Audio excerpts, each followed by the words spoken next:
আমি ready sir. এক minute, খেয়ে গেলি না? থ্যাংক ইউ ভাবি, থ্যাংক ইউ ভেরি মাচ। তুমি আমার জন্য অনেক কিছু করেছো ভাবি, আর তাই তো জেলে যাওয়ার দিন নিজের হাতে বাজার করে এনেছো যাতে আমি ভালো ভালো খাবার খেতে পারি।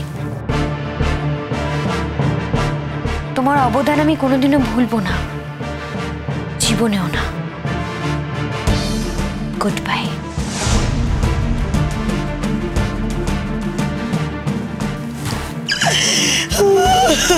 কাঁদছো কেন মা? কেন কাঁদছো এভাবে? বললাম তো কেঁদো না।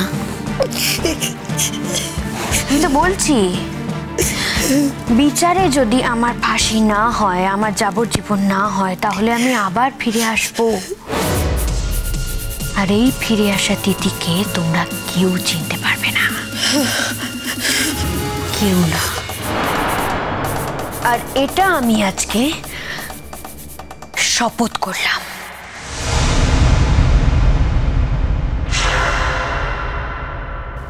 নিয়ে আসুন।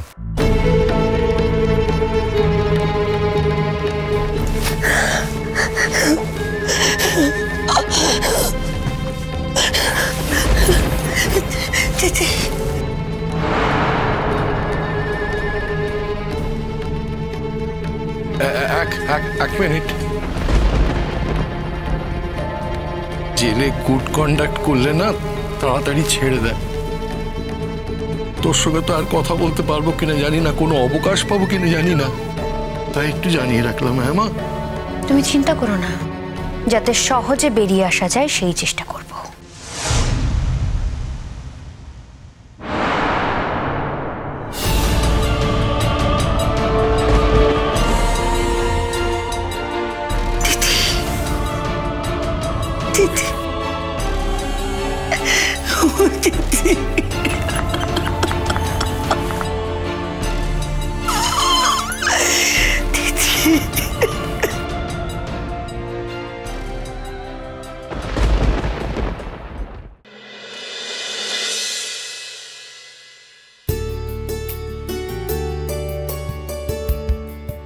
ধরো।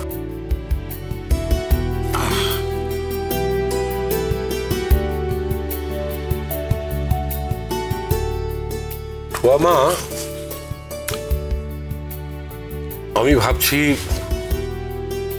তোমাদের একটা প্রস্তাব দেব।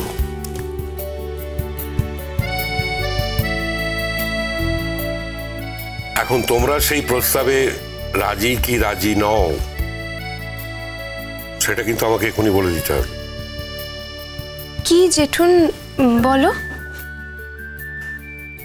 আচ্ছা, কোথাও একটা বেড়াতে গেলে হয় না? হ্যাঁ জেঠুন, তোমরা যাও না, ঘুরে এসো। মানেটা কি? তুই এটা কি করে বললি? তুই খুব ভালো করেই জানিস যে তোকে ছাড়া আমরা কোথাও যাব না। আসলে কি বলতো মণিমা, আমি যেটা চাই তুমি এতদিন যা যা করেছো তার থেকে অন্যরকম কিছু একটা করো। এতদিন তো আমার সাথে একরকমের ব্যবহার করেছো, তাতে তো দেখতেই পেয়েছো যে আমি তার কোনো দাম দিইনি। অন্তত জেঠুন সেটা খুব ভালো করেই জানে যে জেঠুনের ভালোবাসার দাম আমি দিতে পারিনি। তোমরা কত স্যাক্রিফাইস করেছো আমার জন্য, আর আমি জেঠুনকে কোর্ট অবধি নিয়ে গেছি, কিচ্ছু দাম দিতে পারিনি আমি। তার জন্যই বলছি মণিমা, তুমি আগে যা যা করেছো তার থেকে একটু অন্যরকম কিছু করো। যাও না, তোমরা একসাথে কদিন কাটিয়ে এসো না দুজনে। আমি ভেবেছিলাম টুয়া, তোমার জীবন থেকে অতীতটা একেবারে চলে গেছে, শেষ হয়ে গেছে। তুমি আর কোনোদিন সেই অতীতের কথা বলবে না, কিন্তু এখন তো দেখছি ঘুরিয়ে ফিরিয়ে তুমি সেই অতীতের কথা বলেই চলেছ। আমার ধারণা ছিল তোমার খুব সাংঘাতিক মনের জোর আছে। তুমি একবার যা জোর করে দূরে সরিয়ে দিয়েছো তাকে আর হাতছানি দিয়ে কাছে ডাকবে না। তুমি ভয় পেও না জেঠুন। তুমি কি ভাবছো আমি এই কথাগুলো বললাম বলে আমি আমার অতীত নিয়ে বসে আছি? না জেঠুন, আমি তো তোমাকে কথা দিয়েছি আমি আর কারোর কোনো সমস্যা করব না। তুমি প্লিজ ভয় পেও না, আমি কারোর সমস্যার কারণ হব না। কিন্তু তুমি যদি বলো পুরো অতীতটাকেই ভুলে যেতে, সেটাও তো সম্ভব না, বলো।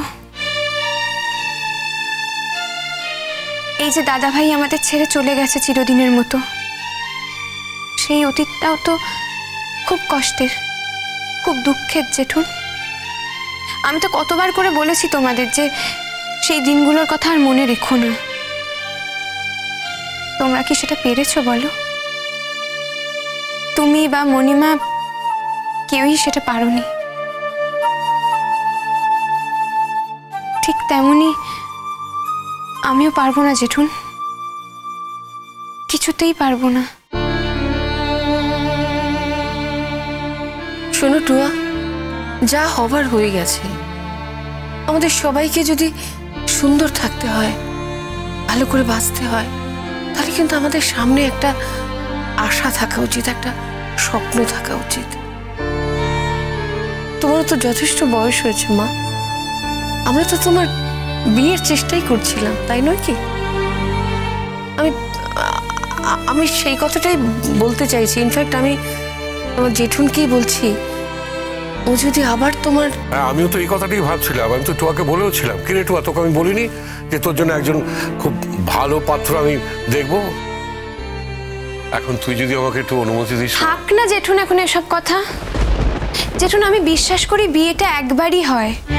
হ্যাঁ, অনুরাগেরও একবারই বিয়ে হয়েছে, ঠিক তেমন ভাবে আমার বিয়েটাও একবারই হয়েছে।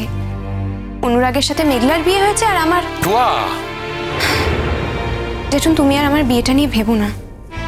তুমি কি ভাবছো আমি মনে মনে বিশ্বাস করি বলে আমি ওর কাছে যাব? না জেঠুন, আমি ওর কাছে যাব না। আমি তো তোমাকে কথা দিয়েছি। পৃথিবীর কেউ আমাকে দেখে এটা কোনো দিন বুঝবে না যে আমি মনে মনে এখনো বিশ্বাস করি আমি বিবাহিত। কিন্তু তোমাদের কাছে কি করে মিথ্যে কথা বলি বলো তো? তোমরা তো আমার বাবা মা, তোমাদের কাছে কি করে গোপন করি বলো তো? এটুকু স্বচ্ছতা থাকা তো আমারও দরকার। তাই তোমরা চেষ্টা করো না। আমি তোমাদের আগে থেকেই জানিয়ে রাখলাম, আমার বিয়ের কথা নিয়ে তোমরা আর কেউ ভেবো না। শুধু আজকে বলে না, আর কোনোদিনই না। মামা, এসব কি বলছো তুমি? তোমার একটা ভবিষ্যৎ নেই? সারাটা জীবন তোমার চলবে কি করে বলো দেখি? আমরা চোখ বুঝলে তোর কি হবে? কে দেখবে তোকে মা? আমি নিজেই নিজেকে দেখব। যাদের কেউ থাকে না তাদেরকে দেখে। আর পৃথিবীর সবাই তো আর বিয়ে করে না, নাকি বিয়ে না করলে তাদের জীবন অচল হয়ে যায়? তাও তো না। তাহলে আচ্ছা, তোমরা না এত ভেবো না এসব নিয়ে। আচ্ছা, তোমাদের চলে যাওয়ার কথাটা কেন উঠলো এখন? চলে তো যাবই রে, আজ না হয় কাল। চিরকাল কি কেউ বেঁচে থাকে? জেঠুন দেখো, আমি কিন্তু এই কথাগুলো না শুনতে চাই না। সব সত্যি মানুষ তার জীবনে মানতে পারে না, ঠিক তেমনি এই সত্যিটা আমিও মানতে পারবো না। আমি জানি মানুষ অমর না, মানুষ চিরকাল বেঁচে থাকতে পারে না, কিন্তু কিন্তু সেটা যদি আমার মণিমা আর জেঠুন হয়, তাহলে এই কথাগুলো আমি শুনতে পারবো না। আমাকে ক্ষমা করো। টুয়া, পাগলামি করিস না। আমি আর কোনোদিনই তোর ব্যাপারে কোনো কথা বলবো না, কিন্তু একটা কথা বলছি, মন দিয়ে শোনো। এই তুমি যদি নতুন করে জীবনটা শুরু না করো, নতুন করে সংসার না করো, তাহলে তো কোনোদিনই অনুরাগকে তুমি ভুলতে পারবে না। আমি তো অনুরাগকে ভুলতে চাই না মণিমা। বুঝতে চাও না মানে? এতে কি লাভ? সে একটা সংসারী ছেলে, সে তার নিজের সংসার নিয়ে সুখী। তুমি শুধু শুধু মাঝখান থেকে তার কথা ভেবে নিজেকে কষ্ট দেবে কেন? কেন টুয়া? পৃথিবীতে কি ভালো ছেলে নেই? হয়তো আছে, হয়তো অনেক ভালো ছেলে আছে, যারা অনুরাগের থেকে অনেক অনেক বেশি ভালো। কিন্তু জেঠুন, তারা তো কেউ অনুরাগ নয়।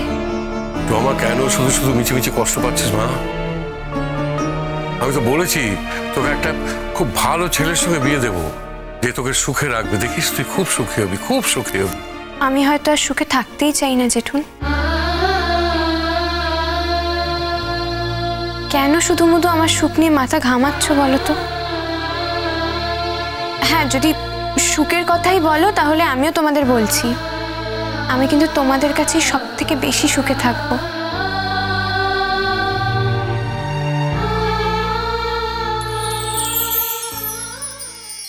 ও তুমি আর সময় নষ্ট করো না, তুমি তোমার সুখ স্বপ্নগুলো নিয়ে থাকো, ওই নিয়ে বেঁধে থাকো। আসছি। দাঁড়াও মা।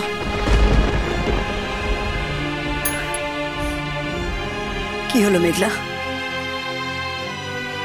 তোমার সাথে আমার তো আর কোনো দরকার নেই। আমার আছে। নদী